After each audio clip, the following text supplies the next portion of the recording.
నిజంగా జయరాజన్నకి మీటింగ్కి రావాలని ఉండే కానీ అనారోగ్య పరిస్థితి వల్ల రాలేకపోయారు. మాతో తులసి మేడం గారికి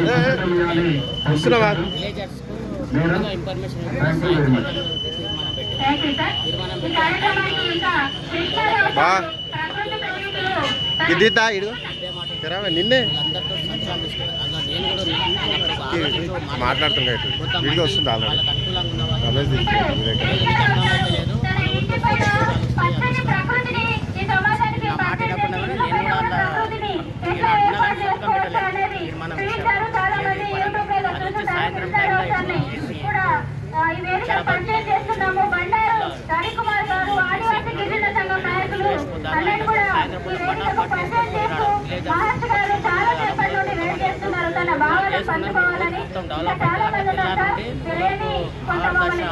అన్ని పేపర్లు మార్గదర్శ రోడ్లు వస్తాయి, కూరగాయలు అమ్ముకోవచ్చు, ఇక్కడ మంది కుటుంబాలు డెవలప్ అవుతాయి అని వీళ్ళొక్కడే చెప్పారు. కానీ ఈ ర్యాడర్తో నష్టాన్ని మాత్రం కూడా చెప్పలేదు. ఒక్కొక్కరికి అవగాహన ఈ టైంలో అవగాహన వచ్చి ఇంతమంది సంవత్సరం కింద 10 మంది వస్తున్నారు. మళ్ళీ తర్వాత ఈసారి మాత్రం 300 మంది విలేజెస్ మాత్రం ఈ ధర్నా చెప్పారు. అదే వాస్తవం వాళ్ళు చెప్పింది వాళ్ళ మాట ఇల్లేము. ఈరోజు జనం మేల్కొంటారు, కొంతమంది మేల్కోవాలి. ఇంకా మొత్తం దేశం అంతా చేస్తున్నారు మన కోసం, మనల్ని ఈసారి మాత్రం మేల్కొని వచ్చింది. దాని మీద పూర్తి అవగాహన లేదు కాబట్టి ఊళ్ళో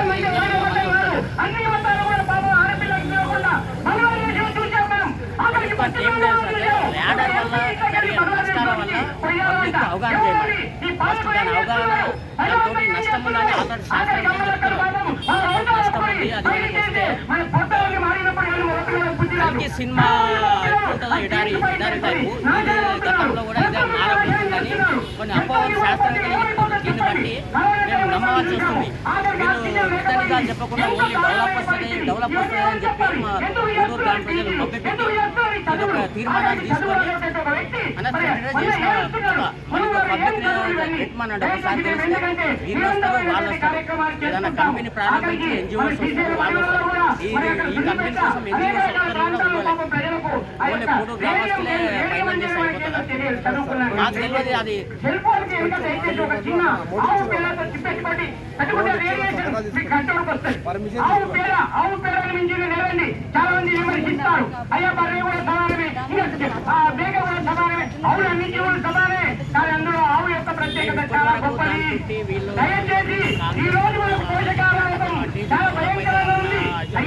అయితే మేము డెవలప్ అయితే మన ఆలోచన ఈ మధ్యలో దానికోసం ఈ ర్యాడర్ సిగ్నల్ వల్ల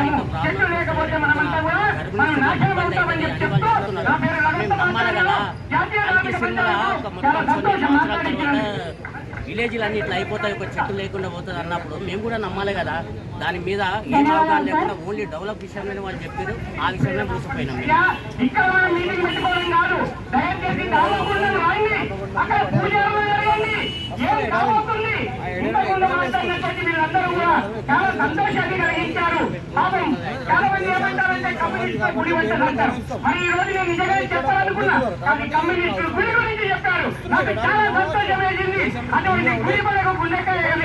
మనమందరం కూడా